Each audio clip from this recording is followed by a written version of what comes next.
Hey guys, welcome to this week's Money and Investing Show. Very different topic this week, and that is the subject of travel. Now I hear you ask, how's that got anything to do with money and investing? Well, you're going to see how to get better value for money, more importantly, how to protect yourself from risk.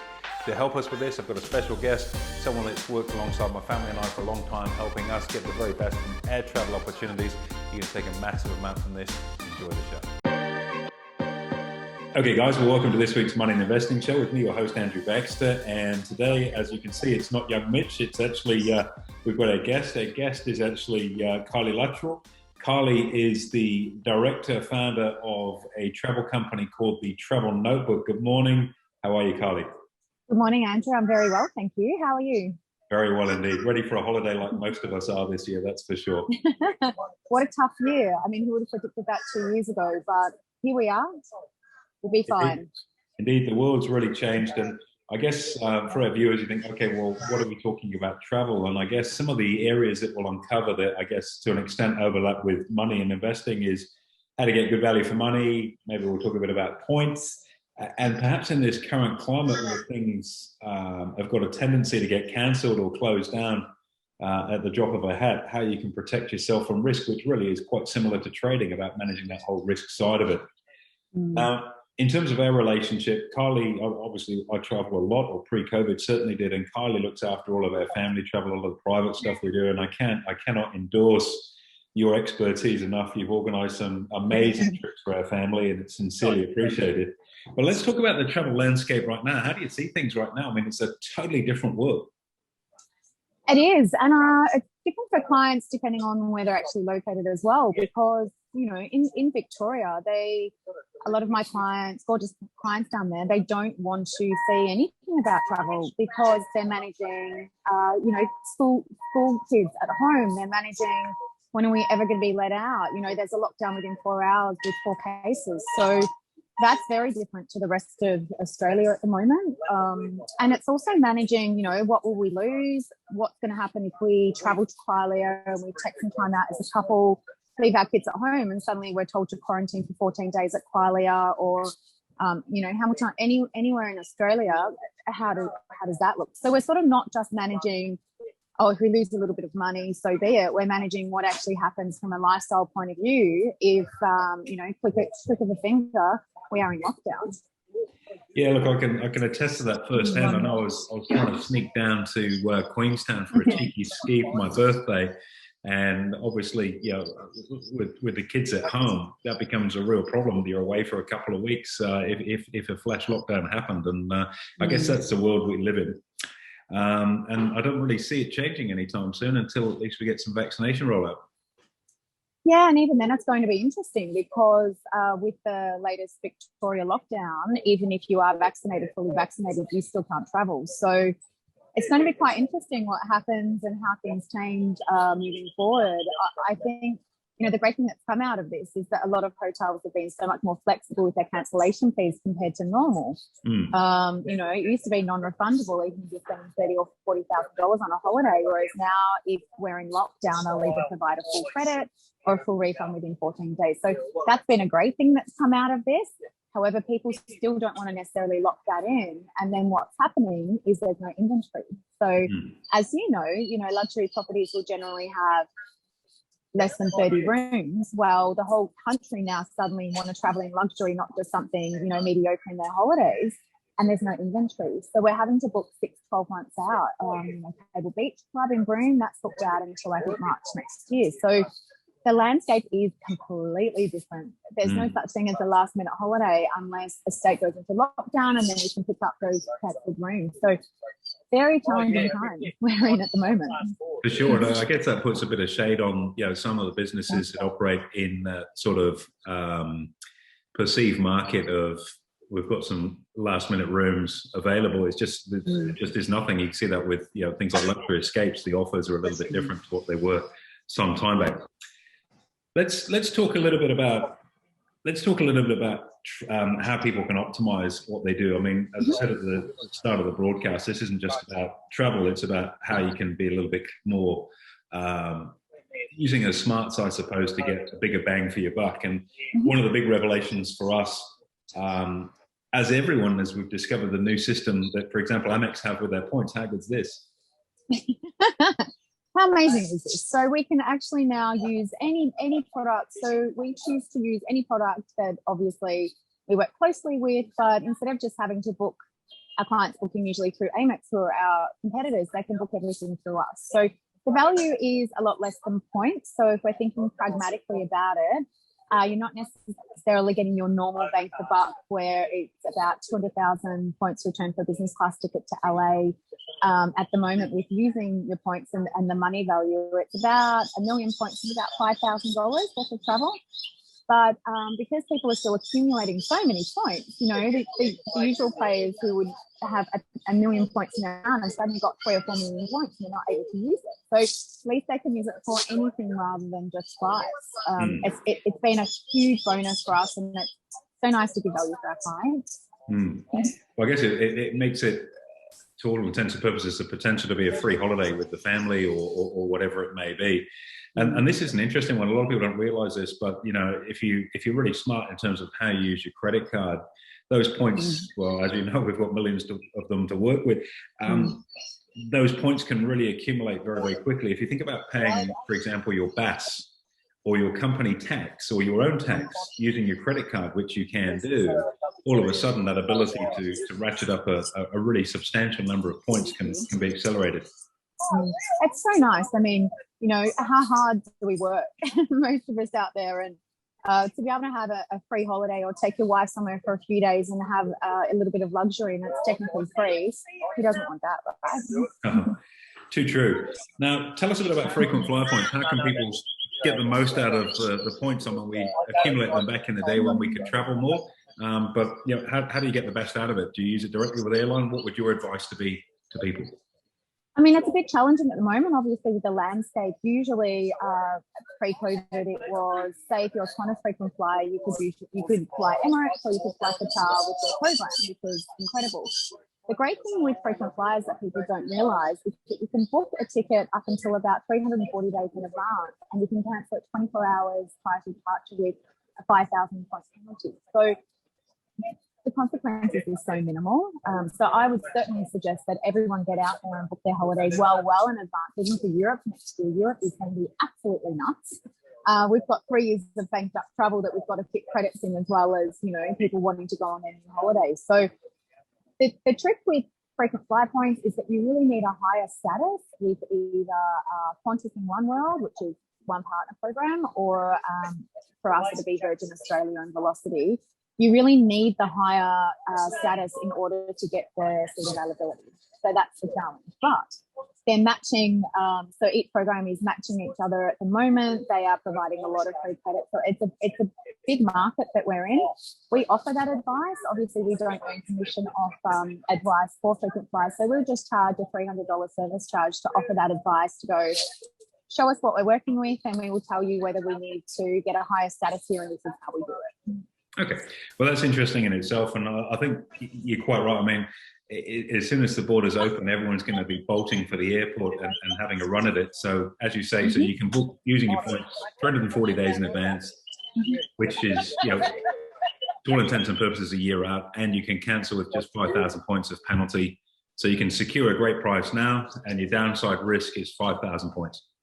That's it. And 24 hours before departure, you have to make that decision. So, you know, in terms of managing risk, if we're talking share market risk, it's very minimal. So it's well worth doing. I think we're so caught up in what's happening this year to sort of not think ahead as to what is going to happen, because as I mentioned before, we've got 3 years of travel to catch up on, and things are going to be very, very busy. And not only that, it's economic. So hotels will be a lot more expensive than what they were 2 years ago, because supply and demand. So that's the thing for sure. I mean, you know, you can only imagine, you know, with the wealth effect, people have obviously made some great money out of their property if they own property, the stock market. And, you know, we've had $60 billion contained within the Australian economy that hasn't been able to go on offshore travel. It's going to be one heck of a pop when it goes, that's for sure. Okay, so I've always been, or certainly for a fair period of time, a bit of a lone wolf, where I've done a lot of my own travel booking, and finally listened to my wife for once, and some of the more bespoke stuff that we've done it's just too hard to try and organize on your own account. Tell us some of the big advantages, I guess, for our clients, in terms of booking through an agent such as yourself, rather than getting online and having a crack at it. Well, most of your clients would be highly educated, I assume, with what they're doing. So, for me, I don't know a lot about finance. I'm quite good with my finances, but I pay professionals to do that. I don't want to get a degree. I don't want to spend 8 years in learning finances to be at the same stage as someone else when I can pay them a small fee for their knowledge. So, that's what you're doing with us. I've been doing this for 20 years. I'm an incredible decision maker, and I make that decision on your behalf. And, our company is very pragmatic with how we think. We manage how your lifestyle looks. We have some clients saying, pre-COVID, we want to go to Europe for 6 weeks. And we'll say, well, what's happening in your life at that time? Because we're talking a very busy trip. And they're like, we're settling 3 properties. So we'll say, well, we're not going to send you there. Let's pop you somewhere where you're contactable, that you're actually having a little bit of downtime with your family, your friends, whatever it may be. And let's save that trip for when your life looks a little bit better. Otherwise, you're going to hate it. You're going to, see the trip as an absolute waste of money, and that's on us. So we don't just sort of sit there and take inquiry. We very much talk about how that person's life is looking for that year, and we manage their lifestyle. So you're not paying a lot more to go through travel agents. It should either be the same price, or sometimes it'll be between 5 or 9% more expensive. But I don't do my tax myself because, as I mentioned before, I don't know a lot about tax. I pay an amazing accountant a fee because what he earns me back in that is well worth the money that I'm paying. And that's what we do. Well, I can give everyone a real-time case study on this too. I think last year, or about 18 months ago, we were in Capri in Italy, and for whatever reason, their transfers from the harbour to the villa weren't there. I'm there with my in-laws, I'm there with my kids and my wife, and it's like, okay, what happens here? Kylie, 10:30 on a Friday night. I'm not recommending everyone give you a call then, but we appreciate it anyway. Help us, and all of a sudden everything is fixed. And I guess having that additional resource that can fix stuff and has the contact base to do that is a terrific value add. Thank you. Yeah, it is a service that we provide. To give you a quick short case study as well, I had a client he's a very wealthy man, very, very time poor, loveliest man, and he has a new property in the Gold Coast. Lockdown, I knew was going to happen. He was in denial. So I said to him, look, what I'm going to do is I'm going to grab flights first thing in the morning for you, just in case. We can hold the flights in our system. If you book it online yourself, you have to pay in full. So we've got that flexibility to hold something for a couple of hours to make a decision. I got up at 4:30 that morning knowing that everyone was going to be trying to escape Melbourne. They announced lockdown at 11 o'clock in the morning. We were able to get him on a flight out, and now he's spending 3 weeks in Queensland instead of, 2 weeks in lockdown. So it's not just, I think a lot of the time people think about travel agents, yeah, it's easy to book a flight, it's easy to book accommodation. But when you're making fairly big life decisions on behalf of your clients, that's where we kick in. Sure thing, and what a great job you do. In terms of border closures, how do you ensure you don't lose your money on travel bookings? You mentioned that most of the hotels and things are being a little bit more flexible. How do you sort of deal with that to sort of mitigate that risk? It's just knowing what the options are. So there are some amazing travel agents out there. So any good travel agent should really be going through what your options are when you're inquiring in terms of cancellations and what your worst case scenario is, so that you can manage it. We've had some properties that won't come to the party with cancellations, and they'll just say it's absolutely non-refundable. It's rare, but it will happen.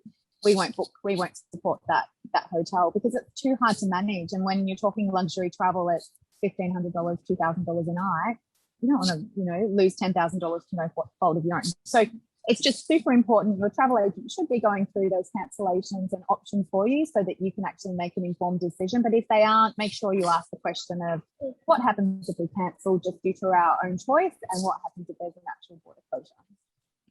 Good. Well, that's more information you can get, the better, I suppose, in terms of knowing that. Okay, here's one I got asked by one of the guys in my office to ask you today. So, if you're going to use your points for travel, and he's been very diligent and been very nicely accumulating his points, how do you get the best value for money? Do you book an economy fare and then upgrade using points, or do you book just use the points to go straight on business or first or whatever you might be doing? very good question. We get asked this question pretty much weekly. So it depends on how you want to fly. So, you know, optimal scenario is most people would love to fly business class.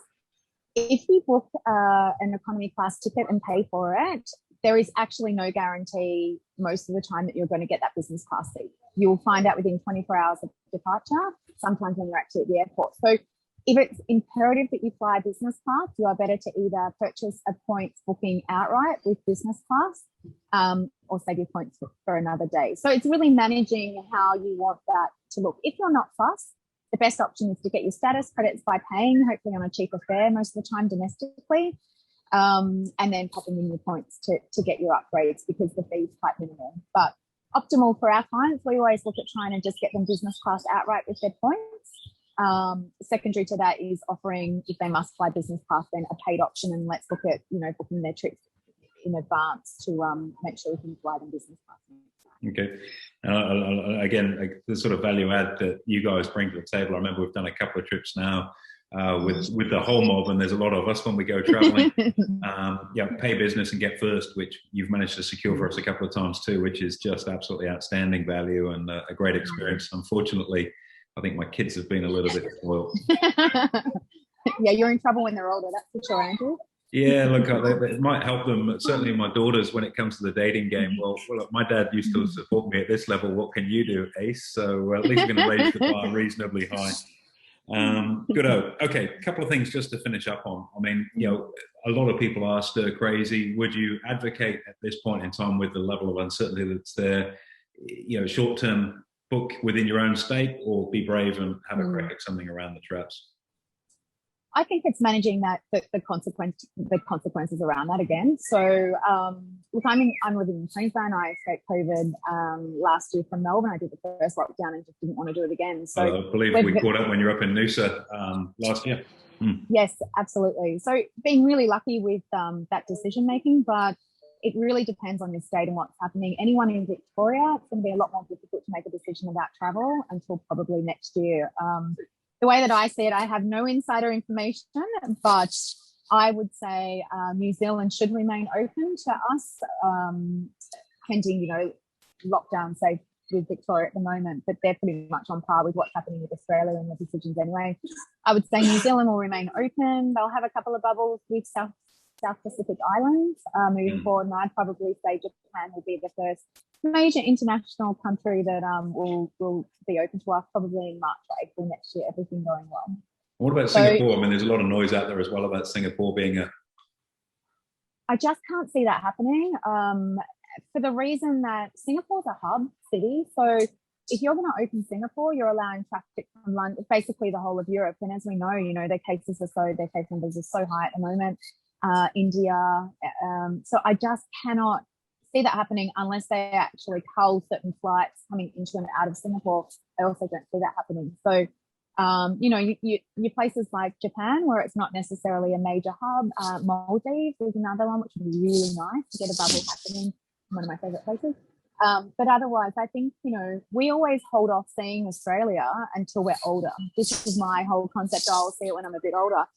It is the most incredible country that we have, and it's a great time to actually get out there and experience, you know, our culture and learn a lot more about Australia. I did an amazing canoe up to Lizard Island and up to Cape York, and we did a helicopter up there and saw the Aboriginal rock art.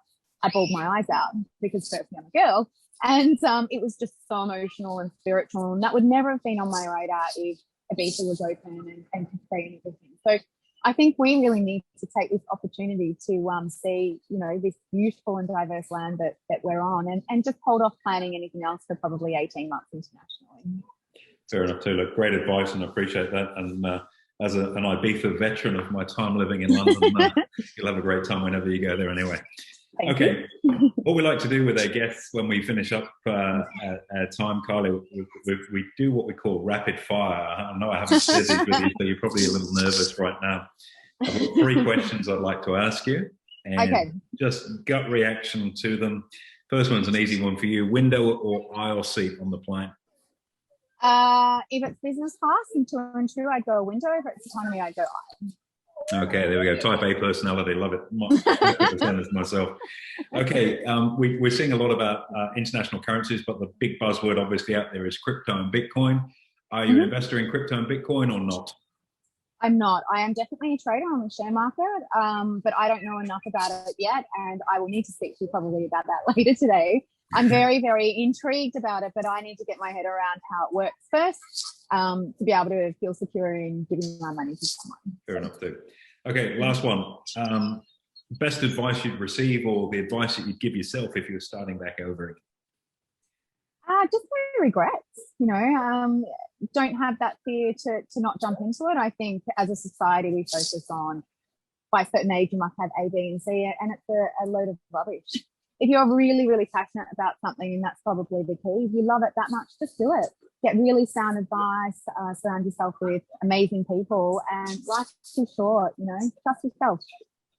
Great advice. Awesome stuff. Now, for any of our listeners, if they wanted to get in touch with you and your organization over there at the Travel Notebook, and again, I can't endorse the service you provide enough. You've just done miracles for us, and it's genuinely appreciated. So how can our tribe get access to you? What's the best way for them to reach out and have a yak?